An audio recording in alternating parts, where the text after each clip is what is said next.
Hey, Brave Little State listeners. This is producer Sabine Poux. You might remember that back in October, we released a 3-part series called Recognized, about Abenaki peoples and the ongoing dispute about who belongs to their communities. In the series, we investigated claims made by 2 Abenaki First Nations that are federally recognized by the Canadian government, called Odinak and Odinak. They say the 4 groups that Vermont recognizes as Abenaki tribes are, quote, unrelated to the real Abenaki. And they asked for an investigation into Vermont's state recognition process, which lawmakers approved back in 2010. The groups in Vermont, meanwhile, dispute those claims, and they say they'd rather coexist. If you haven't listened to Recognized yet, we recommend doing that first. You can find all 3 episodes in our podcast feed and linked in today's show notes. If you have, you'll remember that what's at stake here is power, money, and the right to be the authority on your own story. Reporter Elodie Reed has continued to follow this issue since we released the series. And this week, she shared her most recent findings with our colleague, Mitch Wertlieb. He hosts Vermont Public's daily news podcast, The Frequency. We're resharing their interview here. Here's Mitch and Elodie. Hi, Elodie. Hey, Mitch. So in the Recognized series, you looked into Odinak and Odinak First Nations claims about the state recognition process. Is that right? Yeah. And one of the things we found was Vermont's state recognition process did not require groups to document their descendancy from historical Indigenous peoples. And that's counter to how Indigenous peoples generally identify, at least according to the National Congress of American Indians and the United Nations. It's important to note that Indigenous nations are self-governing political bodies that have maintained historical continuity and sovereignty since they first interacted with settlers, and that it is up to each Indigenous nation to collectively determine who belongs and who does not. We also reported that almost all the core families making up the Abenaki Nation of Missisquoi, which is by far the largest state-recognized tribe, have not or cannot demonstrate their Abenaki ancestry. That's according to reports by state and federal authorities and a recent peer-reviewed paper. Well, what do Vermont's state-recognized tribes say? They're critical of the idea that you need to produce genealogical documentation showing that you're related to citizens in Indigenous communities. Again, this criteria is common across Indigenous nations. But state-recognized tribes say this criteria was developed by colonial governments and limits who can belong to Indigenous communities. They also say they want to work together with Odinak and Odinak First Nations. Okay, you mentioned governments, so I'm wondering, how are lawmakers thinking about all of this? Yeah, so I went to the State House this month on a day when representatives from state-recognized tribes were in the building to talk with lawmakers. And at one point, they were recognized on the House floor by Craftsbury Representative Catherine Sims, and they were greeted by a round of applause. From our state-recognized tribes, Chief Brenda Gagne, Chief Don Stevens, Chief Roger Sheehan, Linda Sheehan, and Rich Holshoe. I hope the members will join them in welcoming them to the State House. Will the guest of the member from Craftsbury please rise and be recognized? In recent years, Sims has received an award from the Vermont Commission on Native American Affairs, and she currently facilitates the Native Caucus. In response to Odinak and Odinak First Nations' request for Vermont authorities to investigate state recognition, Sims says that issue is in the past. Continue to feel like the legislature had its process that the committees of jurisdiction did their due diligence, and that also feels like a kind of internal Indigenous conversation, and hope that the different tribes can find a way to come together and have difficult conversations and find a way forward. As for whether the legislature might re-examine its role in state recognition, Sims had this to say. Yeah, I think that's a question for the folks who chair those committees and who were there at the time. So were you able to find any of those lawmakers who were there at the time of state recognition? Yeah. So one lawmaker who meets that criteria is Waterbury Representative Tom Stevens. He says he has no plans to revisit the process. We won't be looking at redoing our state recognition. We're pretty happy with where it is right now. The recognition process that we formed here was to try to benefit individuals who identified as Indigenous. And what was important to us was that the government wasn't saying that they're Indigenous. We have a long 400-plus year history of telling people who they are, especially Indigenous people. And he pushed back against concerns from Odinak and Molinak First Nations that the state recognition process appears to have elevated and benefited groups of people who have not or cannot demonstrate their Abenaki ancestry, which is, again, a norm among Indigenous nations. I will disagree that we need to require descendancy or blood quantum in order to determine indigeneity in this state. It's not our place. It's a supremacist and racist way of looking at things. That from the state system, individual tribes are free to make those decisions amongst themselves, and I think our legislation allows for that. Stevens says he's hearing from people both affiliated with state-recognized tribes and not. And he says that while he's sympathetic to anybody feeling harm has been done, including the Abenaki First Nations, he says their accusations have cut deep. I'm disappointed in the conversation that's happened. I'm disappointed in this strong desire on the parts of many to attack people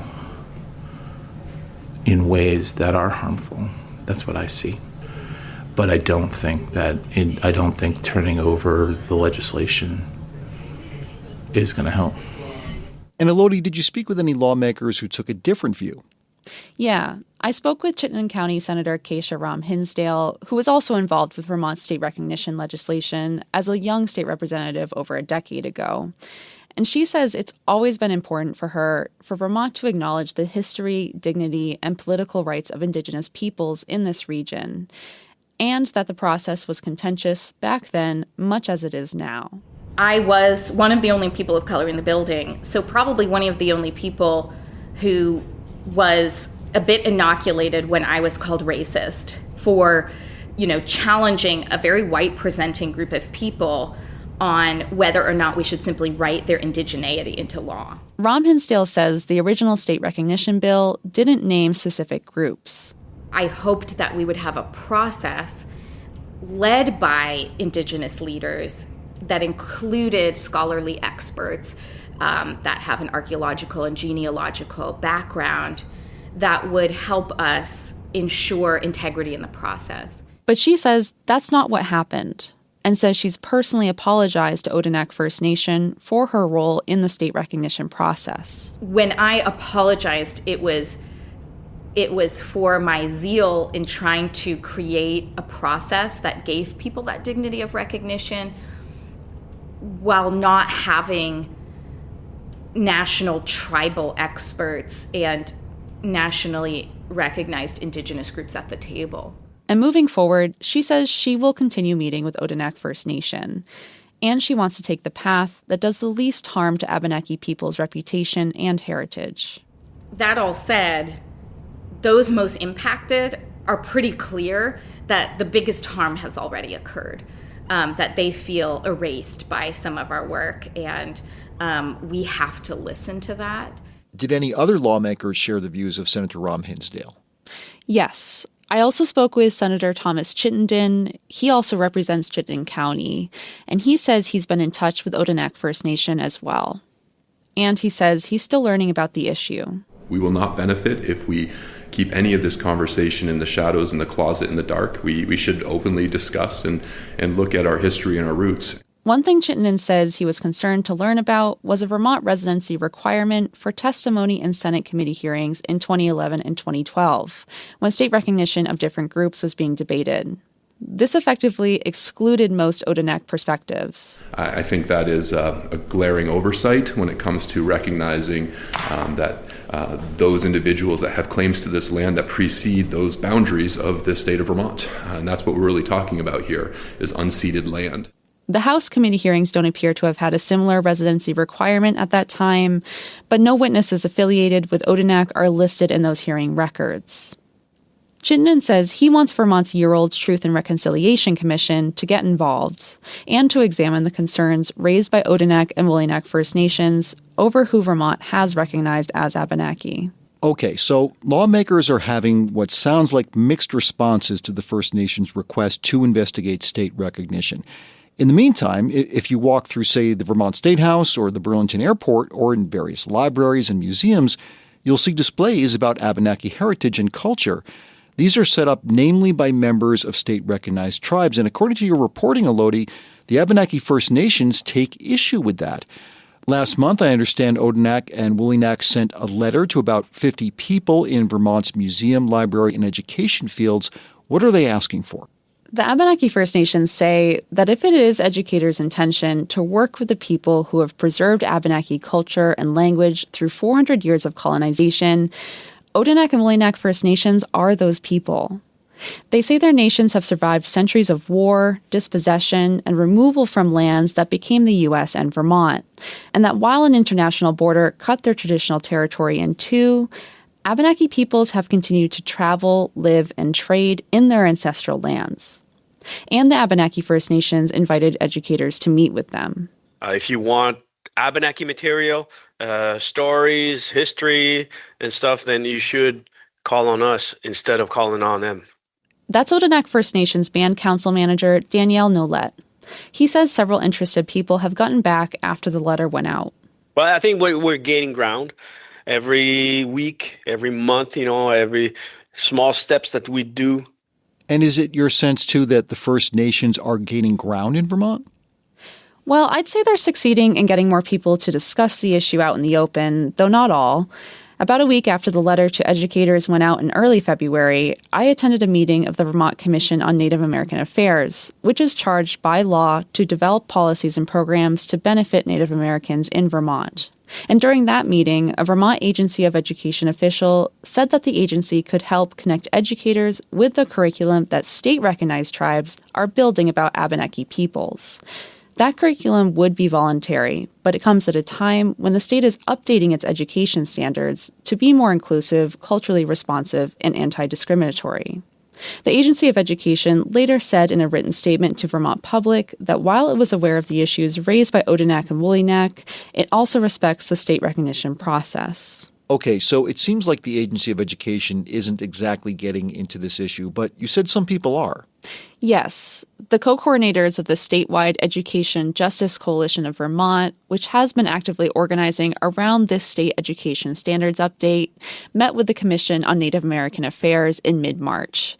They were there to acknowledge they're struggling with this controversy surrounding Vermont state-recognized tribes and whether they are Indigenous. Here's co-coordinator Kayla Loving. I definitely see both sides of, telling you that your identity is not real, and then also someone saying you're stealing my culture. And here's co-coordinator Alyssa Chen. And it makes us uncertain of who do we work with, what do we uplift when our kind of values guide us to think about we need to listen to stories that are untold. We need to teach the truth. It's we don't know what the truth is in this moment. Chen added that the concerns raised by Odinak and Odinak First Nations, and also those of Vermont state-recognized tribes, shouldn't be ignored. And so how are state-recognized tribes responding? So the Abenaki Alliance, which is the group that represents the 4 state-recognized tribes, didn't respond to my request for comment. But Rich Holshoe, the chair of the Vermont Commission on Native American Affairs, told me people are hurting, and he feels there's a lack of comprehension about the issue in Vermont. During that meeting with Chen and Loving, Holshoe said he didn't understand how this issue is being perceived as a two-sided conflict. It's not a conflict, it's aggression. And there is no inclusivity allowed there. There's dismissive. So rather than that embracing of all of the stories, which we should all seek, we've got contention instead of inclusion. And he's not alone. Here's Jeff Benet, who also sits on the Vermont Commission on Native American Affairs. So how is it that you see the Vermont Abenaki as the aggressors? How does that philosophically, or just in terms of, how does that ring true for you? I find it abhorrent that Odinak, claims to be the victim. Okay, maybe we should just zoom out a bit here, Elodie. Why are 2 Abenaki First Nations headquartered in Canada so concerned about what's happening in Vermont? So we have to remember that present-day Vermont, along with New Hampshire, Massachusetts, Maine, and Quebec, are part of traditional Abenaki homelands. Homelands that Odinak and Willinak say they never ceded after they were displaced by European settlers. There's also plenty of documentation showing that Abenaki peoples maintained a visible presence here after colonization. Most of their 3,000 or so citizens don't live on those reserves in Quebec. And it bears repeating that this is actually not a new issue. Indigenous scholars point out that white Americans have been imitating Indigenous people throughout U.S. history. And it's also not new for the Abenaki nations, especially Odinak, to be in touch with the groups that became state-recognized tribes, right? Right. They were actually initially supportive of the groups that became state-recognized tribes. Their denouncement of those groups over lack of genealogical and historical documentation then came in 2003. Several Odinak citizens were active in protesting Vermont's state recognition process a little more than a decade ago, and Odinak's government issued another denouncement in 2019. Okay, and then I remember there was a pretty contentious event at the University of Vermont in 2022. Yes, and that is what marks the increasing presence of Odinak officials speaking publicly in Vermont. Jacques Watso is an elected official for Odinak, and he put it to me like this. We still have our collective memory that those are our ancestral territories, and we are caretakers of those territories. Watso says it's his duty as an elected official to defend traditional Abenaki territory, and particularly in Vermont, because of how well organized state-recognized groups are here. And is it only elected Abenaki officials who feel this way? No, there's Abenaki First Nations citizens who are also active in this defense as well.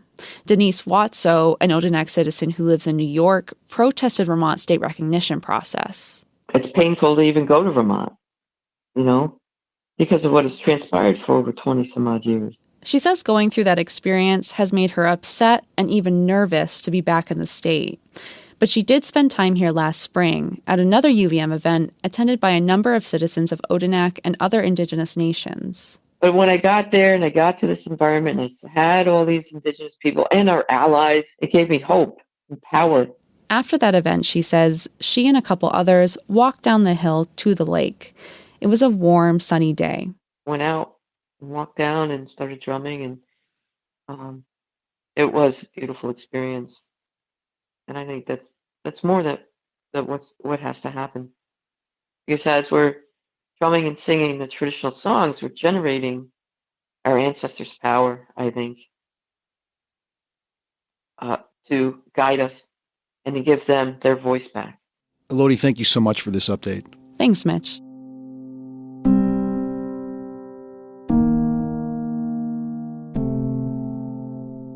That was Vermont Public's Elodie Reed speaking with Mitch Wertlieb about her reporting. You can find all 3 parts of Recognized in the Brave Little State feed or at bravelittlestate.org. That's also where you can find a web transcript of this story. Next week, we'll be back to answering your questions about Vermont and its people. If you have a question you want us to tackle, ask it at bravelittlestate.org. Thanks for listening.